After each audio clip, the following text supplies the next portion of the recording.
Le passage d'aujourd'hui, ce sera sur l'épître aux Romains, chapitre 5, du verset 8 à 11. Je lis le passage. « Mais Dieu prouve son amour envers nous en ce que, lorsque nous étions encore des pécheurs, Christ est mort pour nous. À plus forte raison donc, maintenant que nous sommes justifiés par son sang, serons-nous sauvés par lui de la colère. Car si, lorsque nous étions ennemis, nous avons été réconciliés avec Dieu par la mort de son Fils, à plus forte raison, étant réconciliés, serons-nous sauvés par sa vie. Et non seulement cela, mais encore, nous nous glorifions en Dieu par notre Seigneur Jésus-Christ, par qui maintenant nous avons obtenu la réconciliation. » Je pense que ceux qui sont présents ici aujourd'hui et ceux qui écoutent le message connaissent tout ce passage bien connu de la première lettre aux Thessaloniciens. Soyez toujours joyeux, priez sans cesse, rendez grâce en toutes choses. C'est un passage que nous connaissons plutôt bien, mais il n'est pas facile de le mettre en pratique dans notre vie quotidienne. Cependant, la raison pour laquelle nous devons agir ainsi nous est clairement donnée dans la suite du texte.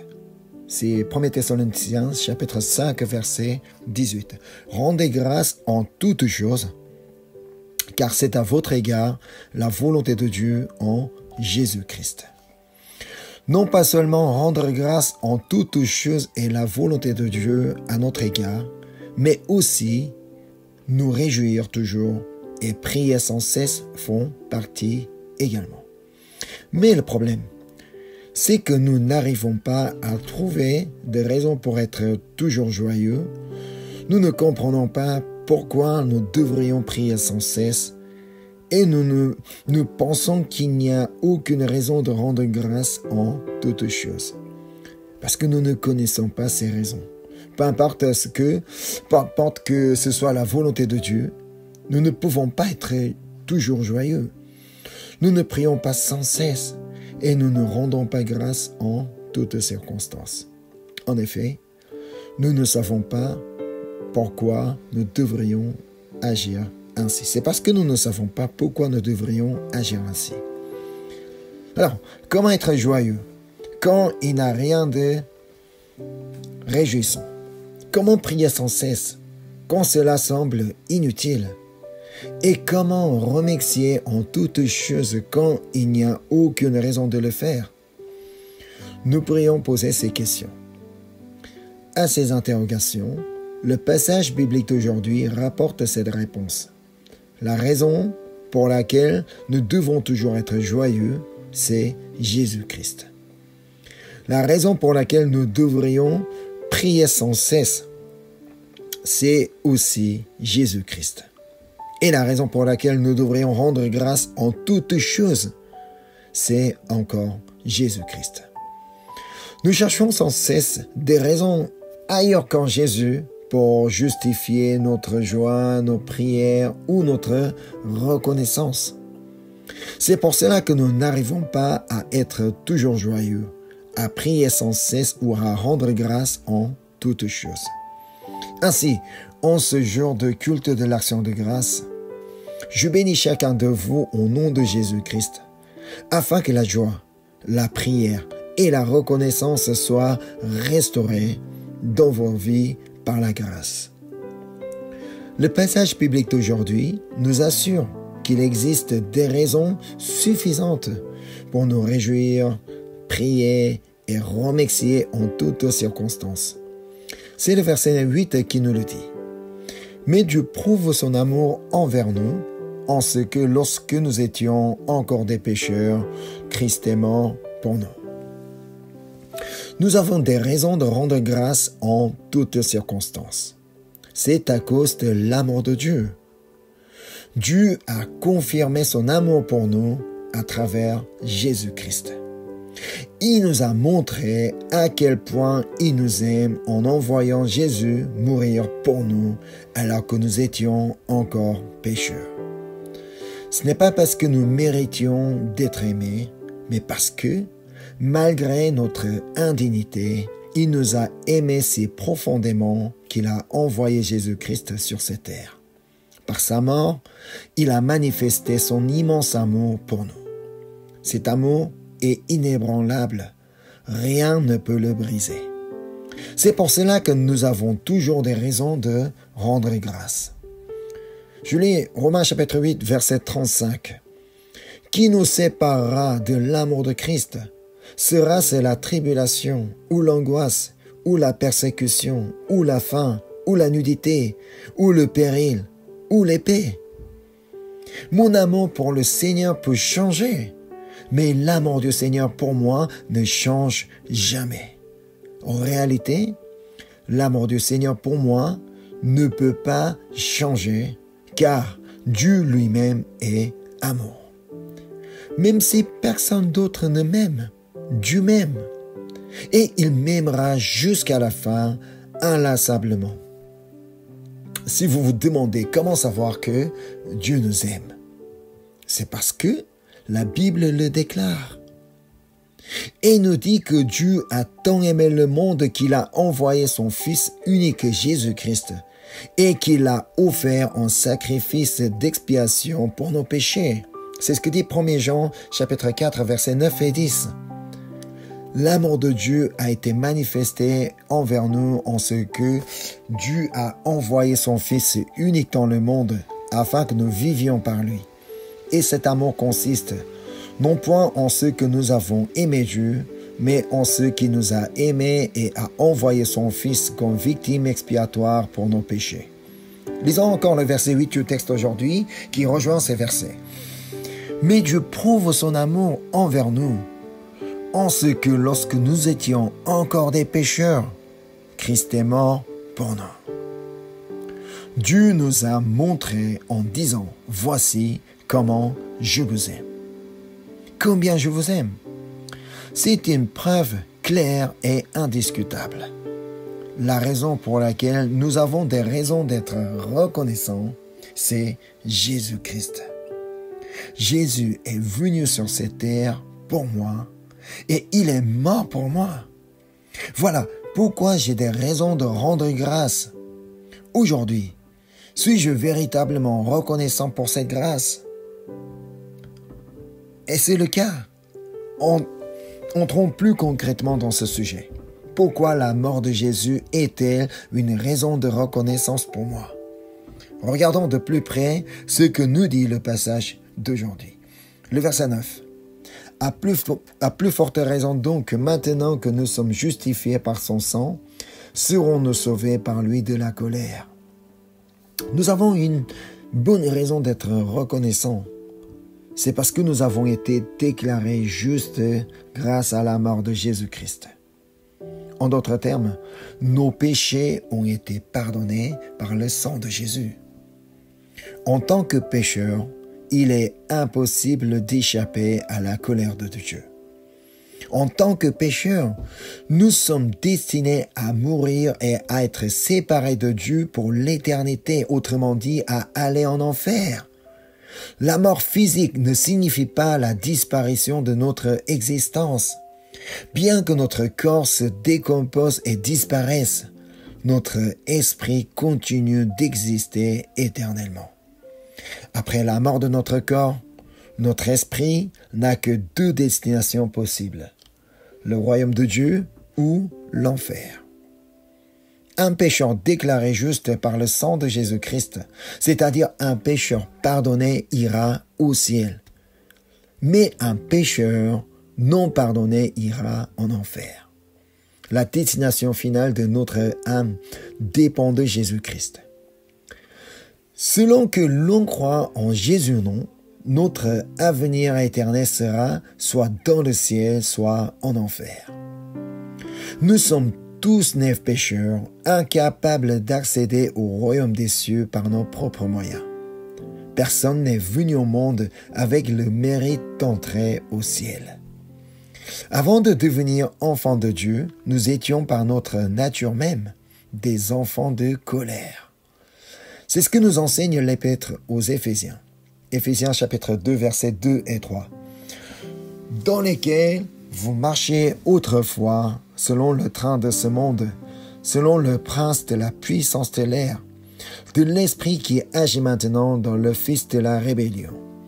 Nous tous aussi, nous étions de leur nombre, et nous vivions autrefois selon les convoitises de notre chair, accomplissant les volontés de la chair et de nos pensées, et nous étions par nature des enfants de colère comme les autres. Être qualifié d'enfants de colère par nature signifie que nous étions destinés à l'enfer. Pourquoi? Parce que nous sommes des pécheurs. Et pourtant, nous avons reçu une grâce extraordinaire, celle d'être pardonnés et déclarés justes, que nous sommes justifiés en Jésus-Christ. En d'autres termes, nous avons obtenu le droit d'entrer au royaume des cieux.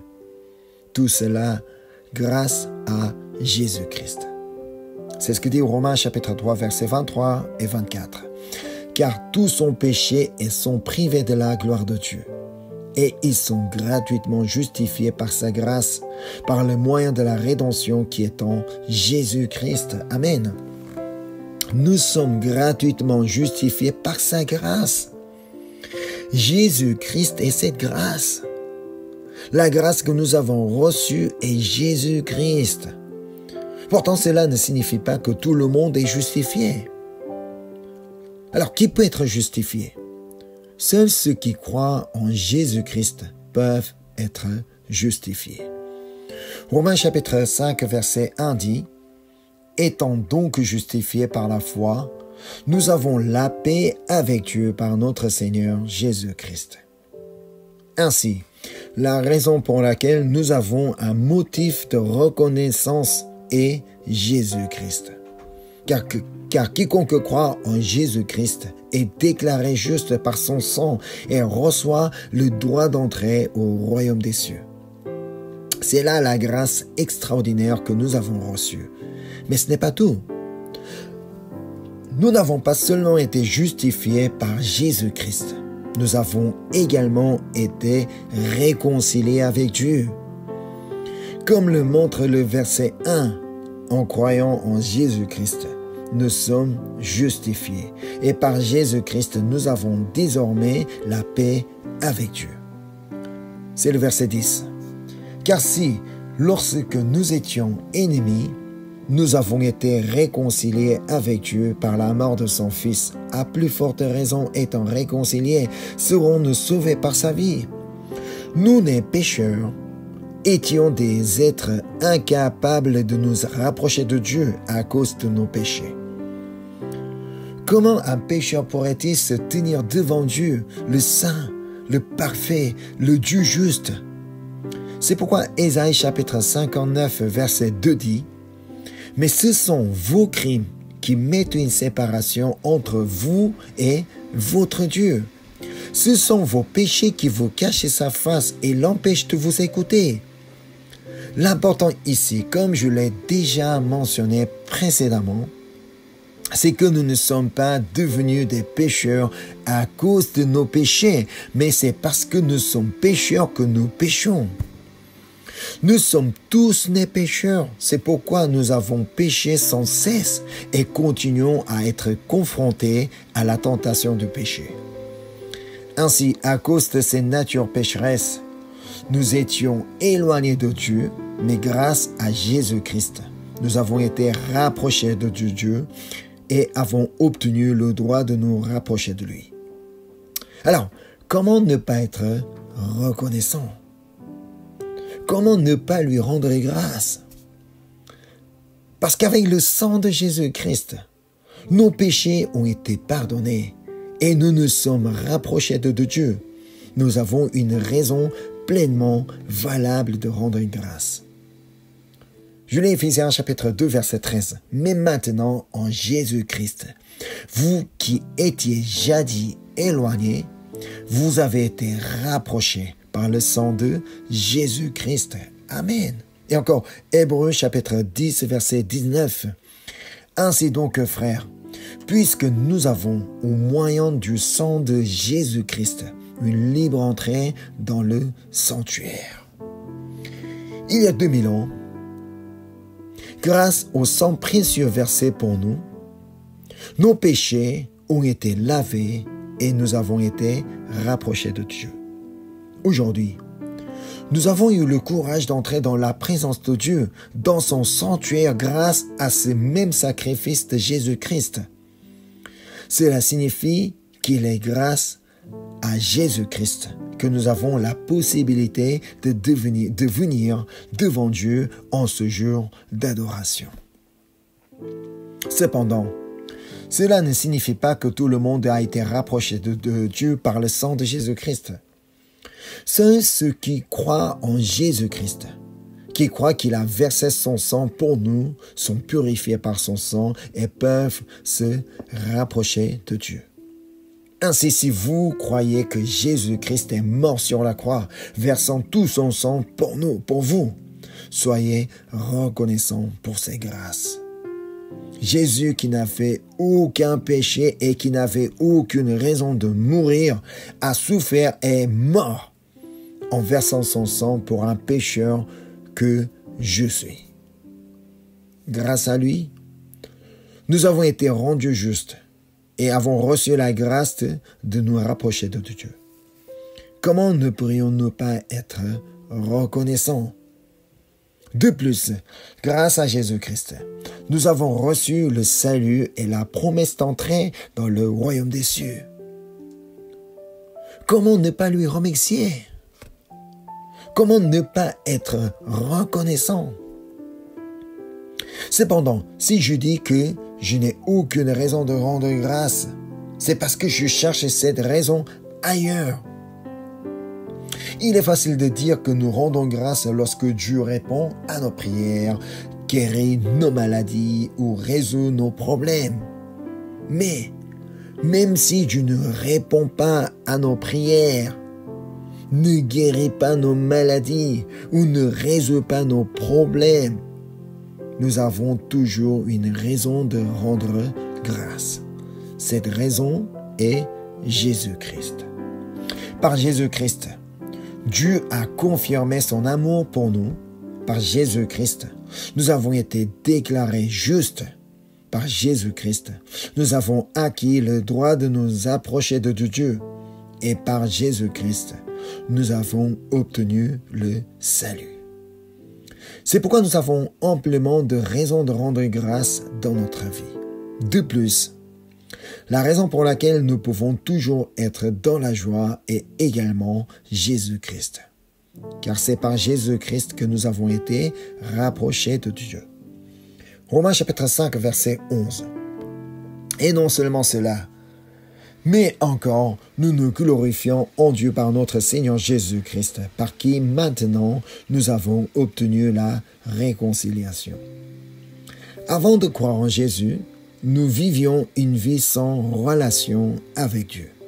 Cela signifie que ma vie devait être entièrement sous ma propre responsabilité.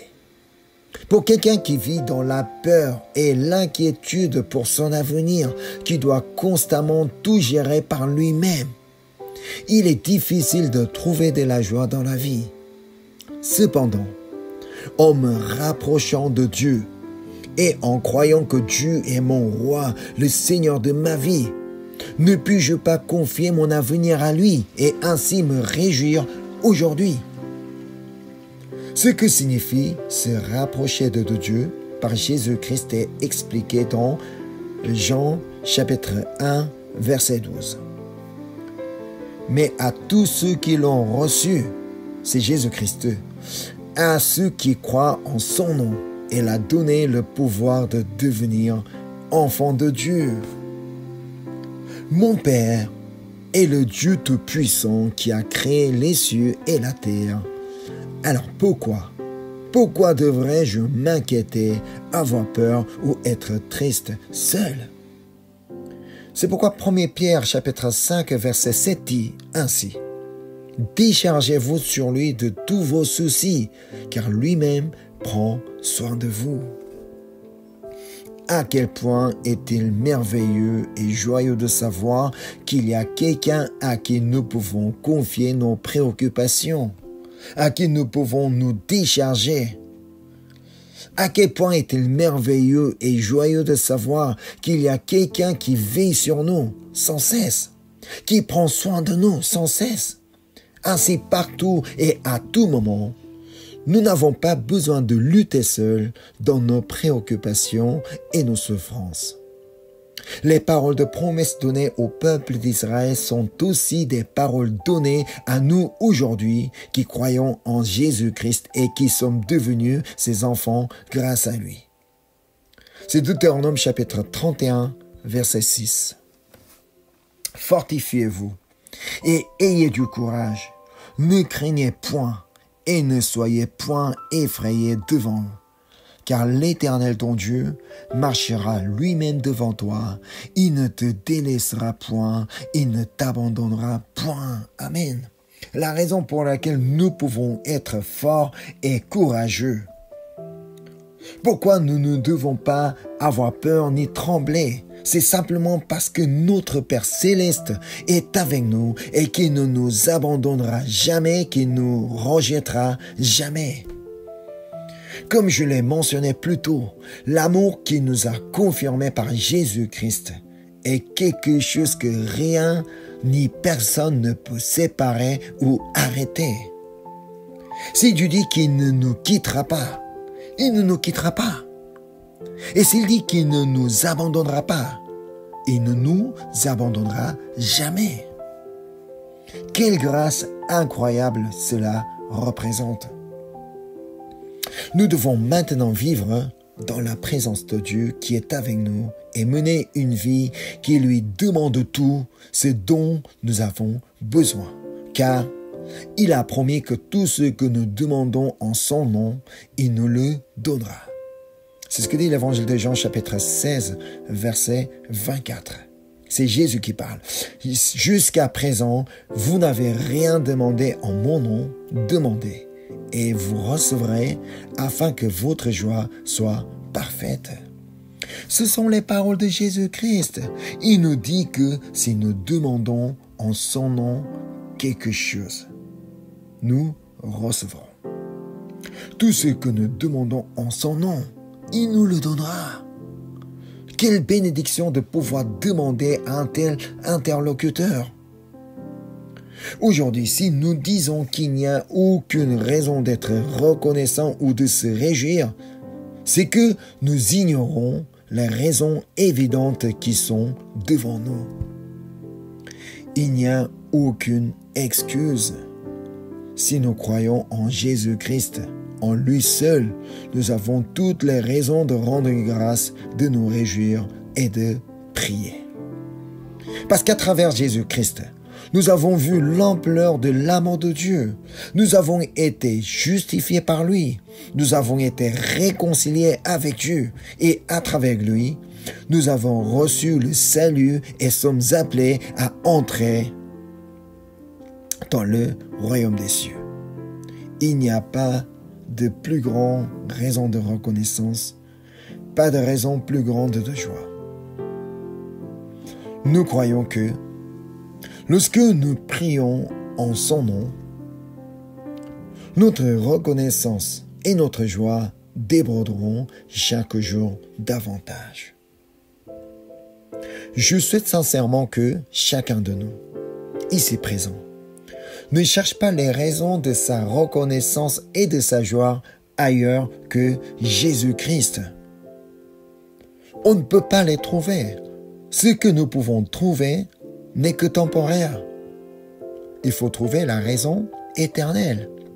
Alors, cherchons-les en Jésus-Christ, qui est le chemin, la vérité et la vie. Qui est le seul chemin, la seule vérité, la seule vie. Nous sommes des bénéficiaires de la grâce immense qu'est Jésus-Christ. Que nous puissions en lui rendre grâce, nous réjouir et prier, afin que chaque jour de notre vie déborde de reconnaissance et de joie. Ainsi, je vous bénis dans le nom de Jésus-Christ. Amen. Je vais prier. Je vais terminer par la prière. Merci Seigneur. Merci pour ta grâce. Merci pour cette immense grâce que tu nous as accordée, Seigneur. Waouh, quel amour et quelle grâce. Nous savons que ton amour est immense, que nous ne pouvons jamais expliquer combien ton amour est grand, combien ta grâce est grande, Seigneur. Merci, Jésus. Parce que grâce à toi que nous sommes justifiés, grâce à toi que nous sommes réconciliés avec Dieu et que nous sommes devenus enfants de Dieu. Nous voulons toujours être reconnaissants de cette grâce et que nous voulons continuer à te rendre grâce, à nous réjouir et à prier au nom de Jésus-Christ. Alors, Saint-Esprit, aide-nous, afin que nous puissions continuer à nous réjouir en Jésus-Christ, à prier au nom de Jésus-Christ et à rendre grâce en toutes choses en Jésus-Christ. Merci pour le message, merci pour ton amour, merci pour ta grâce. Je te prie au nom de Jésus-Christ. Amen.